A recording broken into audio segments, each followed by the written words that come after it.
Jesus Freedom from the Lord channel. A daily spiritual nourishment from God's Word. Enjoy watching! Extreme conditions can confront people without warning. Minsan nakakaranas tayo ng mga sagad na mga saya at minsan sagad na lungkot. People can get through extreme pleasure or pain, extreme comfort or suffering. How do we deal with life's extremes? And how can we apply the glory, the power of God to extremes that happen in our lives? Nakakaranas tayo niyan. At kung hindi pa, makakaranas. Darating at darating. Ecclesiastes 3:1-8. The words of the wise King Solomon. Everything on earth has its own time and its own season. There is a time for birth and death, planting and reaping, for killing and healing, destroying and building, for crying and laughing, weeping and dancing, for throwing stones and gathering stones, embracing and parting. There is a time for finding and losing, keeping and giving, for tearing and sowing, listening and speaking. There is also time for love and hate, for war and peace. Coming from the pen of the wisest man that ever walked the face of the planet, there is so much lesson from Solomon's teaching about time. That life is made up of extremes and everything else in between. Hindi naman tayo laging nasa extreme, may gitna. Madalas nasa gitna, nasa pagitan ng mga extremes. At any given time, you are at some point between extremes or in extreme points themselves. And it's very clear that everything has its time. Ang pagdaan ng panahon ay parang nakasakay ka sa mga kamay ng orasan. Hindi pwedeng bumaba, dadaan sa dapat daanan, mararanasan ang dapat danasin. There is time for everything. Ecclesiastes 3:9-11. What do we gain by all our hard work? I have seen what difficult things God demands of us. God makes everything happen at the right time. Yet none of us can ever fully understand all He has done. And He puts questions in our minds about the past and the future. It takes a lot of reflection to be able to arrive at these observations. Kailangan mahaba na ang naging buhay mo. Hindi ka masyadong bata pa. Kailangan marami ka na ring buhay na nakita, napanood, sinuri, para masabi mo na wala namang katuturan ang maraming ginagawa ng tao, pero hindi mo naman maiwasang hindi gawin. Mahirap daw ang itinalagang buhay sa atin ng Diyos. May mga ginagawa siya sa tamang oras sa kanyang itinakda, pero hindi naman natin lagi naiintindihan lahat. At binibigyan niya tayo ng mga tanong na hindi masagot-sagot, mga tanong tungkol sa nakaraan at sa panahong darating pa. And Solomon says that all that happens is designed, managed, allowed by God. Lahat. Pag sinabi mo, even yung sakit ko, even yung nangyari sa aming difficulty, even yung tinatawag na sakuna, the Bible tells us that not a sparrow falls from the sky without God's permission. That even the number of our hairs are counted by God. Alam niya, nothing can happen without God's consent. Pag sinabing consent, anong kahulugan? It is usually by normal design. It's not usually personal or specific or isolated. Meaning, lumubog sa baha ang bahay nyo kasi nasa baha area kayo. Nasa mababang lugar. Matagal na nakadesenyo na yung mababang lugar pupuntahan ng tubig. Hindi sinadya ng Diyos isang araw na isipin niyang lunurin ka o ilubog ang bahay mo o masira ang mga ari-arian mo.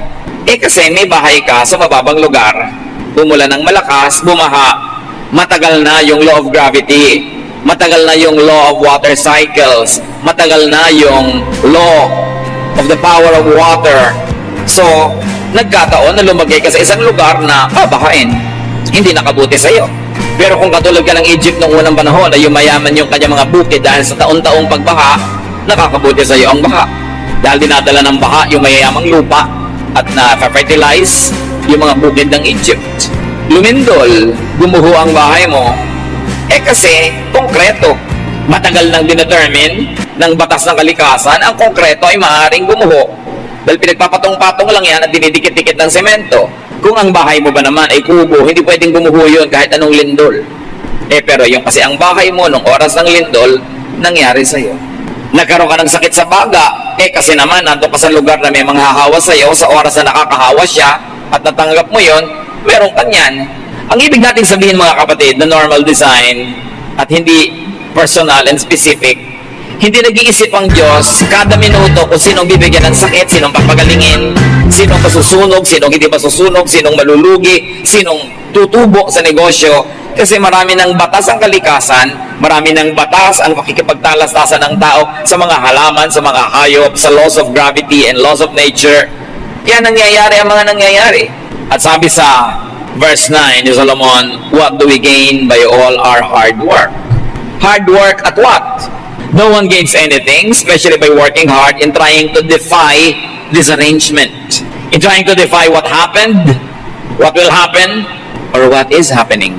Marami daw nasayang na oras, lakas, panahon, kung wala tayong gagawin kundi makipagtunggali, lumaban sa hindi naman pwedeng labanan. Pipilitin nating palitan yung nangyari na, o naapi ka na nung bata ka. Hindi na pwedeng palitan. Hindi mo na mapapalitan. Pero pwede mong palitan yung attitude mo ngayon. Nalugi na kayo, naubos na yung pera mo, kahit magbangayan kayo mag-asawa, magsisihan, nalugi na kayo, hindi nyo na mapapalitan yun, tapos na. Yung iba naman, nag-aalala ko anong darating pa. Parang hindi pa sapat yung mga problema ngayong araw na to. Iniisip pa yung mga hindi pa nga dumarating. Samantalang hindi mo naman alam kung paano darating o kung darating nga ba.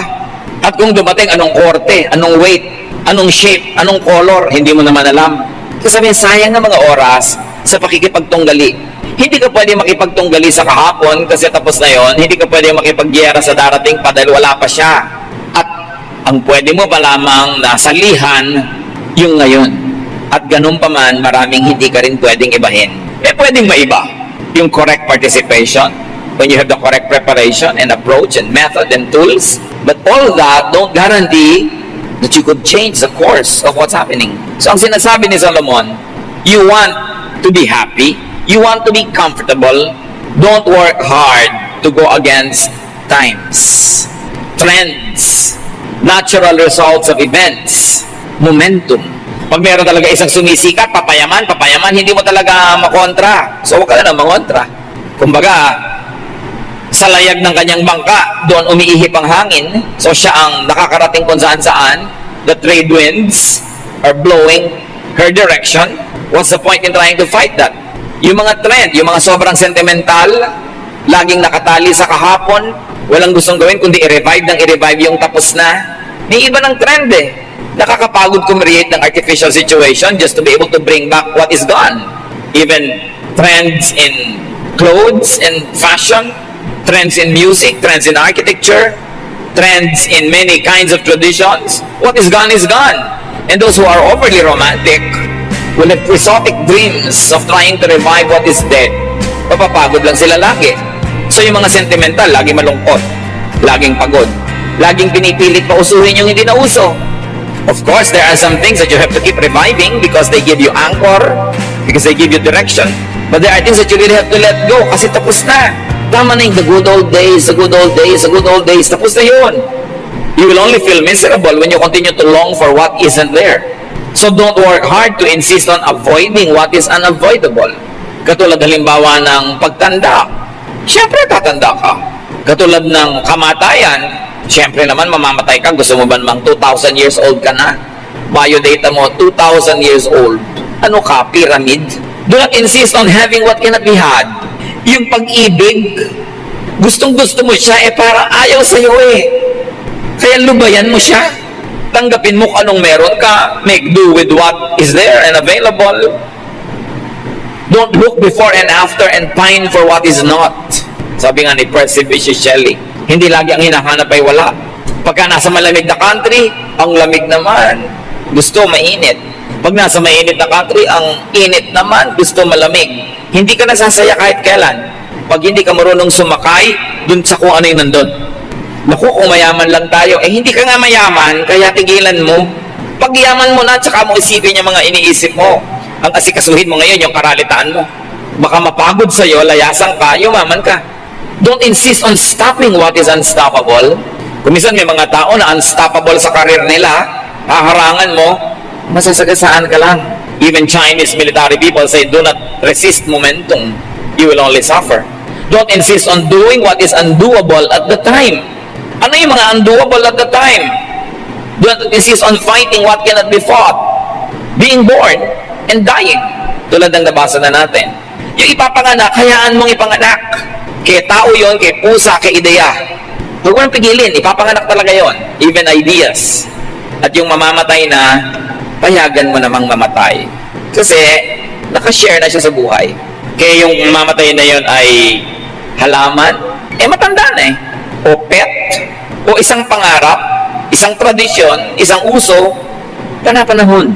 At kumisan masakit man kahit tao. Kung talagang nakatakda na, luwagan mo ang kalooban mo at pakawalan. May mga hindi dapat labanan yung panahon ng planting and harvesting. Para madalian ka sa buhay, magtanim ka kung planting season. Kakampi mo yung nature, kakampi mo yung ulan, kakampi mo lahat. At panahon ng harvest, mag-harvest ka, huwag later. Alam nyo ang mga farmers, they harvest at the right time, lalo palay.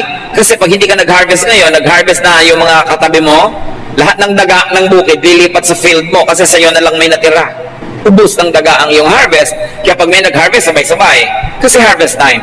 Pag may nag-plant, sabay-sabay. Kasi doon tama yung panahon, tama yung klima.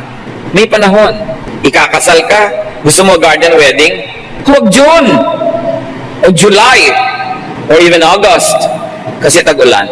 Pag may magpapakasal, pilit June tapos garden wedding, kasi when pastor, ipag-pray niyo kung huwag umulan, hindi ko ipinagpe-pray. Kasi tag-ulan yun ang gusto ng Diyos, mag-uulan, ba't lalabanan mo yung Diyos? Tapos lalo na kung bukas na yung kasal, umuulan pa rin. Tapos mamayang gabi na yung kasal, tanghali na, umuulan pa rin, pagod na pagod lahat kada dasal. Nag-schedule ka ng June, pasensya ka. Ba't mo nilalabanan yung hindi mo dapat labanan? So ilagay mo yung kasal mo, Disyembre, Enero, kung gusto mo na garden, mas malaki yung chance. O kaya, ang gawin mong trahe de boda, kapote. Nakapayong kayo lahat, nakabota, di umulan, hindi, okay lang. Pero lalaban ka. May panahon ng killing daw or healing. Like killing germs. Siyempre, dapat pinapatay mo yan, di ba? May panahon din killing your own desires. Kasi wala sa lugar, wala sa panahon. May panahon din ng pagpapagaling. Times for destroying and building. Hindi na pwede, condemned na, it is to be destroyed. You have to build again. Be that a material thing or an idea. There's a time for crying or laughing. Pagka nakakaiyak, di umiyak ka. Ang hirap-hirap nung namatayan, ayaw umiyak dahil Christian. May ganun ba? Kasi ina-expect pag Christian, hindi umiyak. Parang hindi yata realistic yun. Nalulungkot ka, di umiyak ka. Ang hirap yatang labanan yung luha para sasabog ang dibdib mo. At nasubukan niyo ba magpigil ng tawa dahil wala kayong kasama? Pero ang daming tao, tapos natatawa kayo. Pag ipipigilin, di tumawa kayo, malay nyo makitawa yung iba. Kesa natatawa ka eh.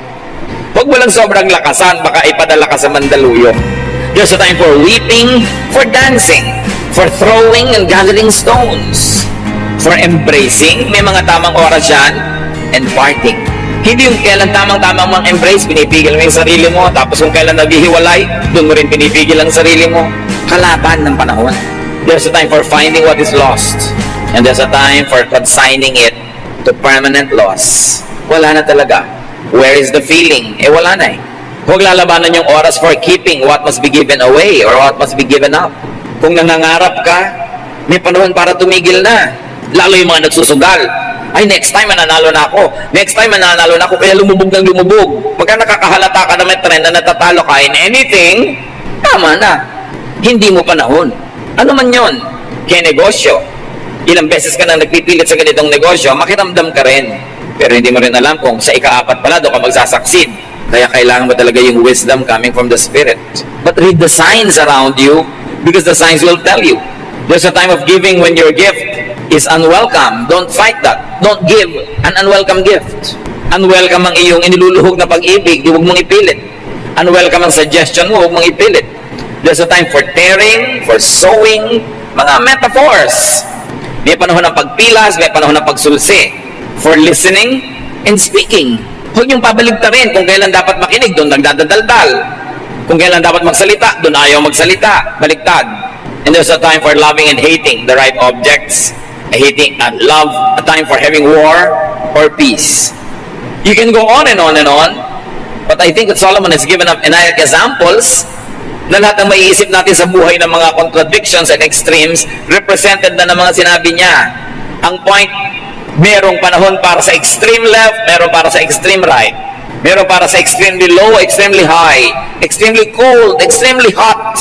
May ganong panahon. Ang buhay nga naman daw ay weather lang. Panahon. Uso siya, di hayaan mo. Hintayin mo yung uso mo. God makes everything happen at the right time. Sabi mo at the right time, ang bata-bata pa niya, namatay na, right time ba yun? Eh kahit naman matanda na, ayaw mo pa rin, di ba? Ano? Right time ba yung, marami tayong mga ganyan, ha? Tanong, parang mali ang timing ng Diyos. Parang mali ang timing nangyayari sa buhay natin. But Solomon, wiser than all of us, says, God makes everything happen at the right time. Tama ang nangyayari kahit sa tingin ng tao ay mali ito. Kahit mahirap, kahit masakit. Verse 11, yet none of us can ever fully understand all He has done. Ganun na lang ang tanggapin natin, that humans cannot fully comprehend, will not always agree with God's deeds and timing, but it does not make God wrong. We're just limited, and we cannot understand. Isaiah 55:8, the Lord says, my thoughts and my ways are not like yours. Iba ako mag-isip kaysa sa inyo, iba ang pamamaraan ko sa pamamaraan nyo. So ang tao na mapapawasan ang hirap, madadagdagan ang luwag sa buhay, yung taong ride lang sa panahon. Panahon na malungkot ang pamilya natin, o di malungkot tayo, huwag nating piliting mag-OA at magkunwaring masaya. Panahon ng kasiyahan, di magsaya tayo. Panahon ng hirap, magtipid. Panahon ng luwag, di mamuhay ng magtamasa ng sarap sa buhay at mag-share sa iba. Panahon na may pagkakamali, magdusa, ituwid ang sarili. Panahon na nagtanim ka ng tama, di aani ka ng tama. Even when it comes to extremes in knowledge, faith, and belief, ng sarili mo o ng ibang tao, ride lang. Iba-iba kasing panahon eh. Kung minsan yung kapatid mo, extremely religious. Hayaan mo lang siya. Huwag mong kontrahin. Huhupa din yan. Wala namang lagnat na lagi mataas. Nagdo-normalize din. Ang hilig-hilig ngayon ng anak mo sa ganitong music, hayaan mo lang. A few months, a few years, lilipas din yan. Ang mga gusto, naiiba rin. Kahit nga pag-ibig, kumukupas pagka hindi naalagaan. So, huwag mong masamain, huwag mong kagalitin, huwag mong awayin ang isang tao na may nararanasang extreme feeling right now. Panahon niya eh. Kaya kung minsan may mga taong extreme na extreme ang hilig nila, halimbawa ang kumain ng ganito, hayaan mo, magsasawa rin yan. Panahon. Because nothing is permanent. Para tayong mga nakasakay, tulad ng nabanggit, sa kamay ng orasan na umiikot, hindi ka pwede magtagal sa isang guhit ng relo. Lalakad at lalakad yan. Kahit anong oras, lumalakad ang panahon. Naiiba ang tao. Kaya mahalaga sa nag-aasawa, biruin nyo yung marriage contract, till death do us part, permanent, lifelong. Hindi kayo dapat nakukontento na kung ano kayo dati, yun na kayo forever. Kasi pwedeng nag-iiba yung partner nyo na kayo'y maiwan, o kayo yung nag-iiba, siya yung maiwan, hanggang mamaya ang laki na ng agwat, mahirap na kayo magsama. So lagi kayong naghahabulan sa isa't isa. Uy, nahihilig ngayon ang misis ko na magbasa ng mga philosophies. So magbabasa-basa rin ako kung hindi ko manhilig, para hindi naman masyadong malayo ang agwat ng iniisip namin. Uy, ang husband ko nahihilig sa sports. Di maghihilig din ako. Kung hindi man ako yung maglaro, manood man lang ako at pumalakpak sa kanya. Kaya maraming mag-asawa, nagkakalayo ang loob, nakakalimutan nila na yung pinakasalan mo 5 years ago is not the same person anymore.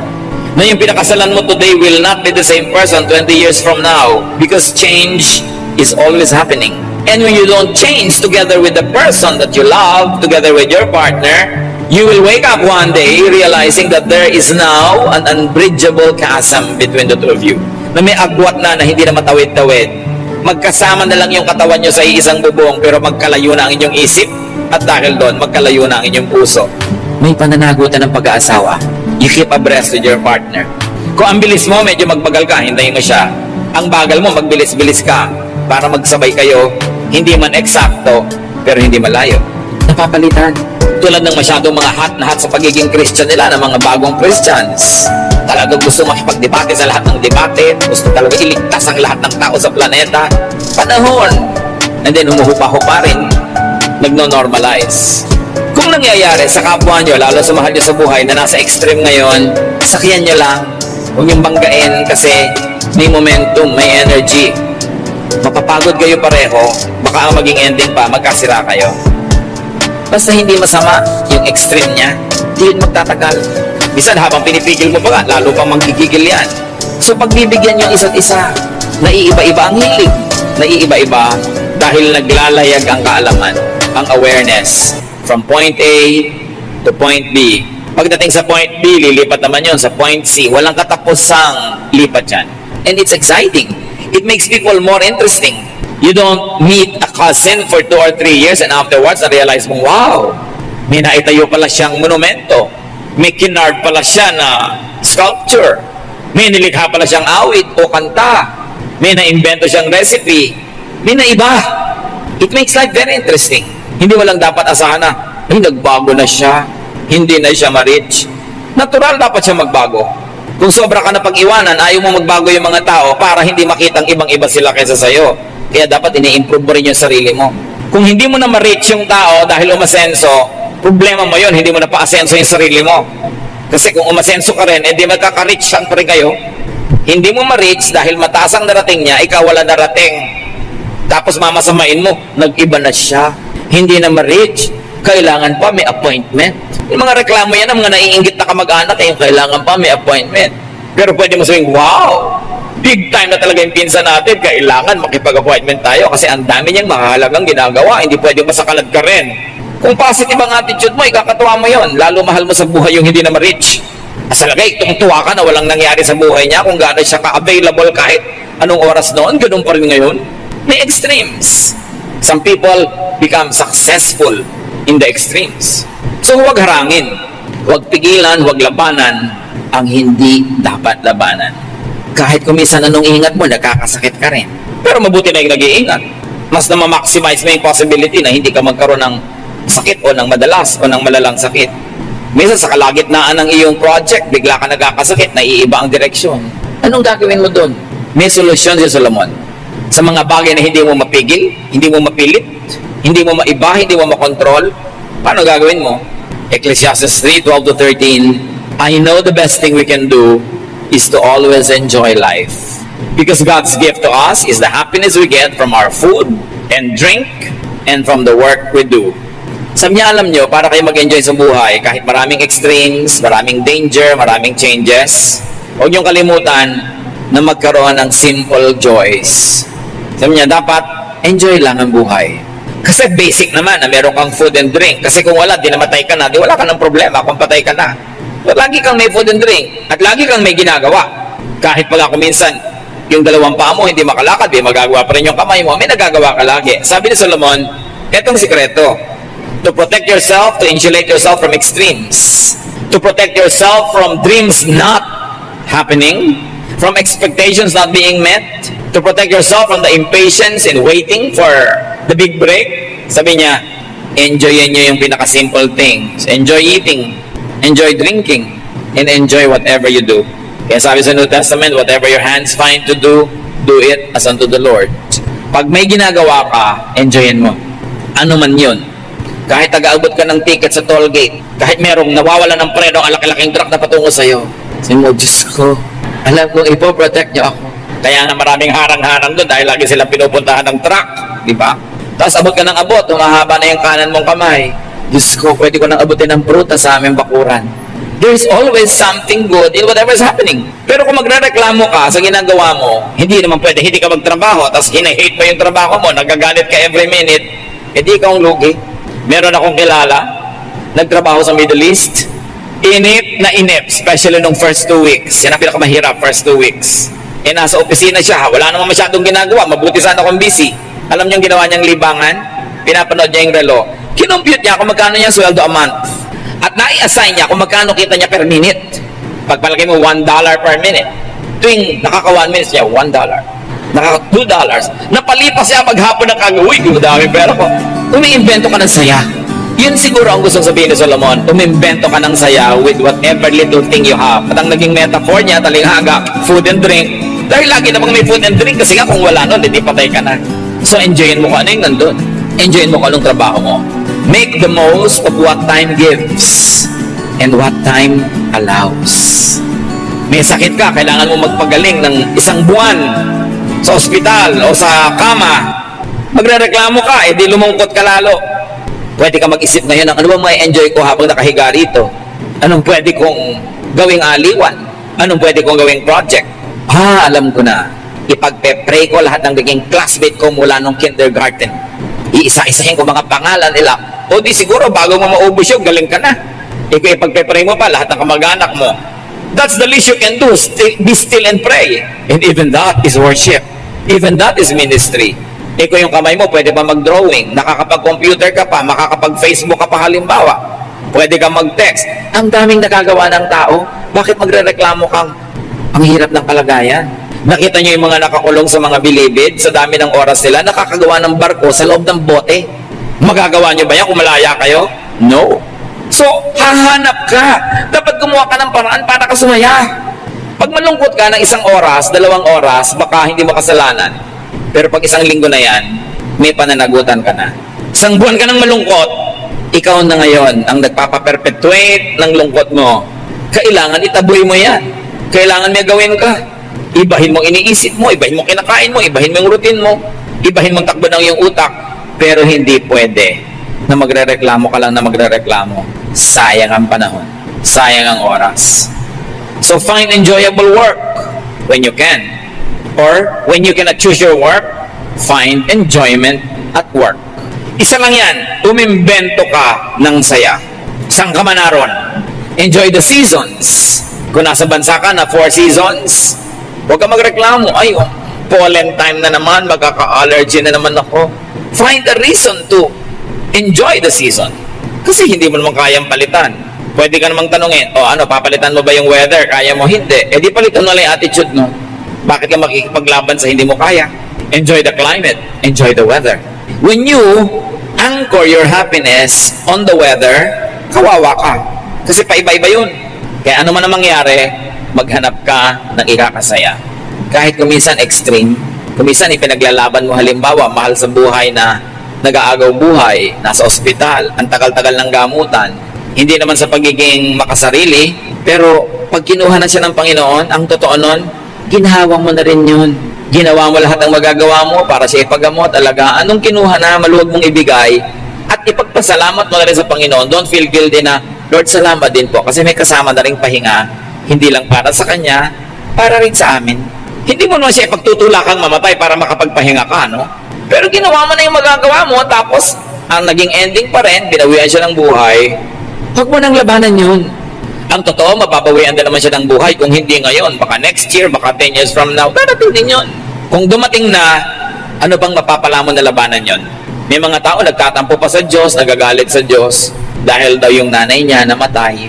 Kailan naman hindi ka magtatampo? Pag 150 years old na yung nanay mo, hindi ka na siguro magtatampo. Pero gusto ba niya yun? Kaya ba niya yun? So, ang sinasabi na Ecclesiastes 3:14, everything God has done will last forever.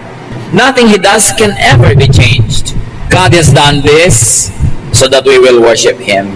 Yung palang mga hindi natin maunawa, hindi natin makontrol, hindi natin makaya, ang dapat ending, worship. Lord, I don't understand You. I won't be angry. I will worship You. It gives me more reason to worship You because you're really above me. I cannot understand You. I cannot change what You want. I cannot undo what You have done. So what will I do? I will worship You. I will submit to Your power and majesty instead of fight You. Because nothing will happen if I ever try. God acts, we react. Up to a point, we act, and God can react. But most of the time, really, we react. Because whatever action God would like to do, He has already set before we were born. It is pointless to contend with God. Huwag ka na magalit sa Diyos sa anatomy mo, kung paano kay sinilang, sa naging mga karanasan mo. Isaiah 45:9-15, the Lord said, Israel, you have no right to argue with your Creator. You are merely a clay pot shaped by a potter. The clay doesn't ask, Why did you make me this way? Where are the handles? Children don't have the right to demand of their parents. What have you done to make us what we are? Yan mga tanong. Sabi, alam nyo, ako lumikha, kayo nilikha, huwag kayo magreklamo. Marami kong inihandang kasiyahan para sa inyo dahil mahal ko kayo, hindi ko kayo nilikha para pahirapan. Kung nahihirapan kayo at hindi nyo naiintindihan ang ganda nun at beauty nun, tanggapin nyo na lang. At patuloy kayong sumamba, yun ang nalalabing pwede nyong gawin. Worship na lang, imbes magreklamo. Tanggapin ang dapat tanggapin. Ecclesiastes 3:15, everything that happens has happened before, and all that will be as has already been. God does everything over and over again.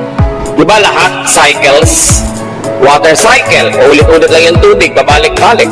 Yung kinain mong papaya, naging bahagi ng katawan mo, tapos naagnas ka later, naging lupa uli, sinipsip uli ng bayabas naman, naging bayabas siya. Babalik-balik ang lahat. Everything is cyclical. Kaya kung gustong sumaya, learn from the rhythms of life. Walang bago. Sabi rin ng Ecclesiastes, there is nothing new under the sun. What is now has been and will be. Again, there is nothing new. So makibagay ka na lang sa panahon. Kung tag-ulan, huwag ka magreklamo, matatapos din yan. Kung tag-init, matatapos din yan. Makiuso na lang, basta hindi sama-sama. Huwag laging labanan kung ano yung uso. May mga trend ng music kung minsan that's happening in the church. Some people will resist it and say, no, mas gusto ko yung luma. Eh kaya nga luma yun kasi tapos na. Paminsan-minsan, masarap balik-balikan, pero hindi mo pwedeng ipilit na walang maging bago. Kasi kahit yung luma ngayon, once upon a time, bago din yun. Binigyan lang siya ng chance. Even classical music, what is classical now was pop before. Siyempre, it takes time before you become a classic. Naging classic yan kasi napagbigyan nung pop pa siya. So yung mga pop ngayon, magiging classic din yan. 50 years from now, 100, give it a chance. Gusto niyong sumaya sa buhay mga kapatid, makisayaw sa tugtog. Ano mo, ang bilis ng tugtog, ang bagal ng kilos mo. Parang nakakapagod yun. So sabi nga nila, ride lang. Pag nasa extreme ka, parang pendulum. Alam niyo yung pendulum, di ba? Gumagalaw-galaw na ganyan yon. Kahit yung pendulum ng relo. Wala namang nasa pendulum na dulong gano'n ang tagal-tagal nandun ha. Sandali lang yun doon, babagsak uli yun. Magpe-pendulum uli, babagsak uli. Ganon din yung saya, lungkot. Ganon yung pangungulila at pagiging amused and entertained. Ganon yung pagiging mahirap, pagiging mayaman, malusog, may sakit ka. Pabalik-balik lang lahat ng buhay. So kung nasan ka, huwag kang magreklamo. Humanap ka na ikasasaya dun kung nasan ka ngayon. Sa susunod na estasyon pa sa buhay, doon ka uli humanap, doon ka uli humanap. And before you know it, humanap ka na sa Diyos. Natapos na hiniram nating buhay na ito, naging makatuturan, naging enjoyable. Nagpa-enjoy ka ng kapwa, nag-enjoy ka rin, nagawa mo ang mission mo, hindi yung inubos mo ang lakas mo para reklamo, kalalaban sa mga hindi mo naman kayang panalunan. Just survive extreme times. Kaya pag may nagtatanong sa akin, sa Facebook man, napaka-extreme po ng nararanasan ko ngayon na lungkot. Nandito ako sa Saudi Arabia, etc., etc. What will I do? And I always say, just survive it. Haluin mo, libangin mo ang sarili mo, lilipas din yan. Gustong-gusto ko na po umuwi sa Pilipinas, 2 buwan lang yan. Pagkatapos makaka-adjust ka na. Lampasan mo lang. Iniwan po ako ng boyfriend ko, parang mabibiyak ang ulo ko. Hindi mabibiyak yan, matibay yan. Para pong pinupunit ang puso ko, OA mo, hindi ang papel. Lilipas din yan. At pag natauhan ka na, magpapasalamat ka pa nga, ipagdiriwang mo yung araw na ito na iniwan ka niya, pag natauhan ka na. Namimiss mo lang naman dahil in love ka pa. Pag nawala na yung love mo na yan, maglang makikita mo lahat yung mga kapintasan niya, magpapasalamat ka pa. Yung mga ililibig ang asawa, isama mo na ako, isama mo na ako. Sige, sama ka. Hindi naman tatalod sa hukay. Sabi mo, huwag kang mag-inarte. Gagraduate ka rin dyan. Wala pang 6 na buwan, may boyfriend na, byuda. People recover. We are fearfully and wonderfully made. God wired us to survive. Huwag kayong magpapatalo. Hirap na po ako sa pag-aaral ko dahil nag-working student ako, wala akong ibili ng gamit. Huwag kang bumigay, ituloy mo lang yan, matatapos din yan. Walang hirap na permanent. Hirap na hirap ako sa kalagayan ko. Lahat ng nakita ko na naging matagumpay, duman sa sobrang hirap at lumampas. Ano ang paghihirap nyo ngayon? Huwag lang kayo bumigay. Huwag kayong tatalon sa tulay. Huwag kayong maglalaslas ng pulso. Huwag kayong iinom ng insecticide. Sayang ang insecticide. Maraming lamok ngayon. Pang kanila yan. Huwag kayong kakain ng fertilizer dahil hindi naman kayo palay. Survive. Kahit ang survival niyo mga kapatid, isang oras lang. Malungkot na lungkot ako, parang hindi ko na kaya. Mag-survive ka lang ng 1 hour. After 1 hour, ang dami nang nagbago sa katawan mo. Yung kinain mo kanina, natunaw na. Diba? Yung blood pressure mo, maiiba. Heartbeat mo, maiiba. At yung dilim ng gabi, nagbubukang liwayway na, nag-uumaga na, maiibang mood mo. Napapansin nyo ba na napaka-sentimental nyo between 2 a.m. to 4 a.m.? So itulog nyo. Pag di kayo makatulog, libangin nyo sarili nyo dahil pag 5:30 na, wala na yung lungkot. Promise. Just survive the night. Whatever it takes. Just don't sell your soul to entertain yourself. Just survive. I hope wala sa atin ngayon dumarating sa napaka-extreme na parang bibigay na kayo, di nyo na kaya. Lalampas din yan. Lagi nyo sabihin sa sarili nyo, this too will pass. Because nothing is permanent. And God is with me all the time. Pinayagan niya ng Diyos, nangyayari yan. Alam niya ang nangyayari. When you cannot sleep, as we always say, instead of counting sheep, talk to the shepherd. Fill your heart with songs of gladness instead of sadness. Lift yourself up from a dark place, go to a lighted place. Literally, pag dumadami yung ilaw, sumasaya ka dyan. May nadidinig kang tunog, mga boses, nakakapagpasaya yan, palitan mo ang situation mo. Basta huwag kang bibigay. Kasi may bukas. Hindi mo alam, yun na pala, nandun na yung premyo mo, nandun na yung pinaghirapan mo, kaya hindi panahon para bumigay. At kung merong napakalakas sa kapangyarihan, sumama sa agos.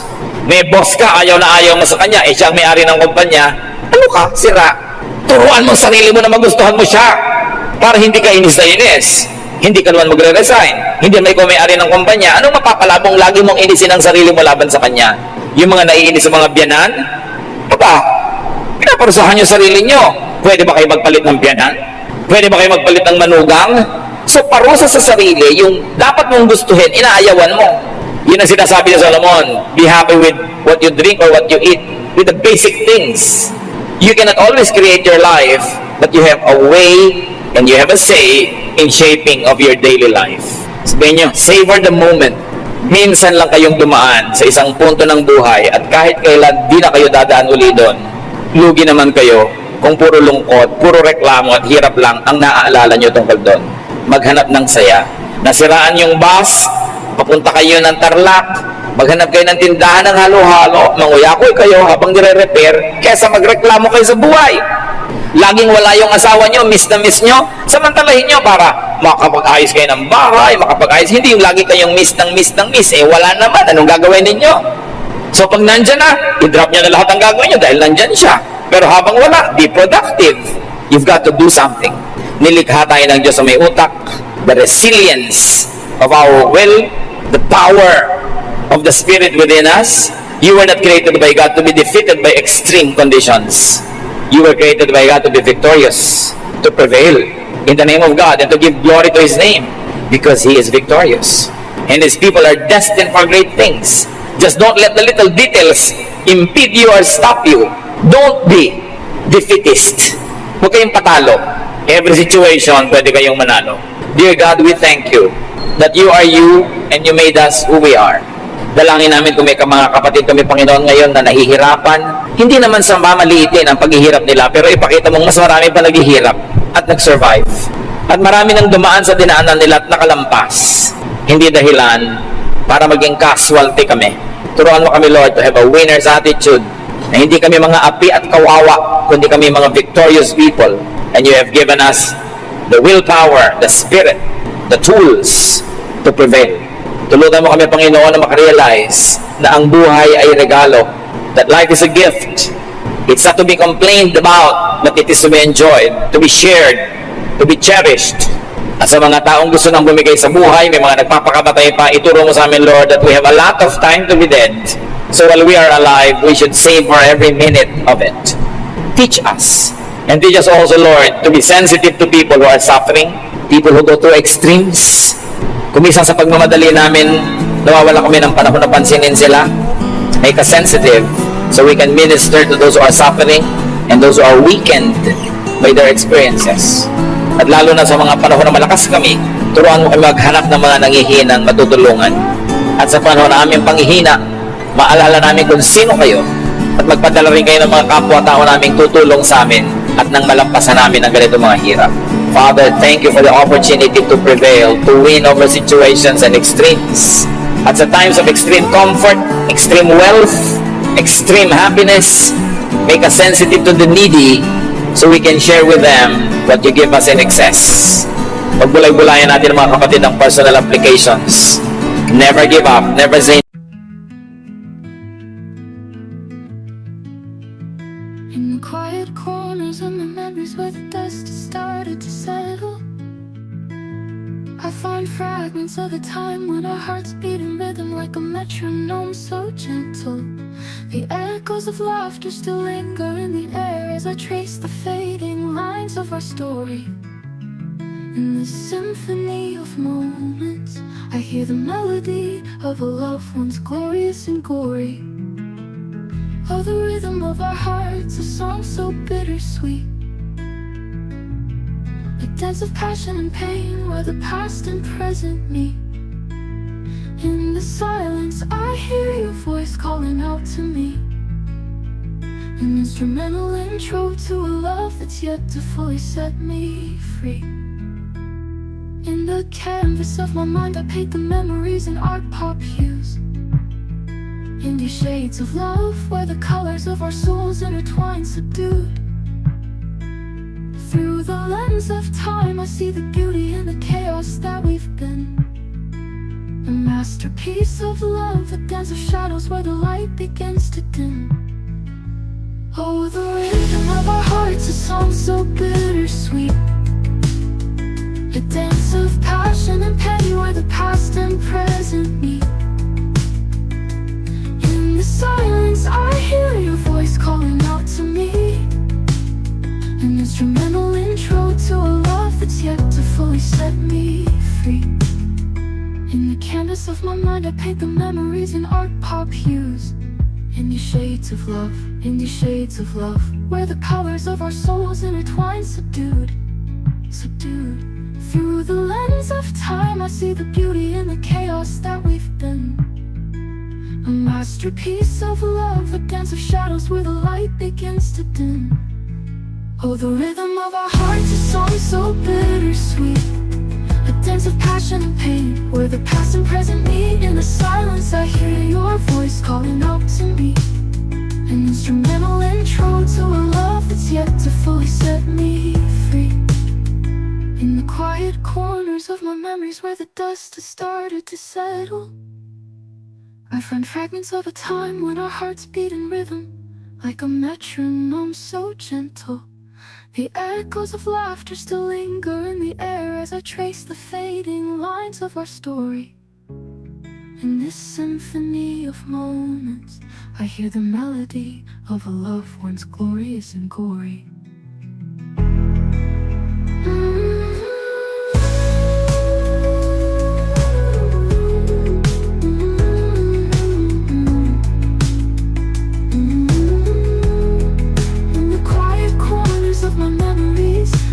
Dust has started to settle, I find fragments of a time when our hearts beat in rhythm like a metronome so gentle.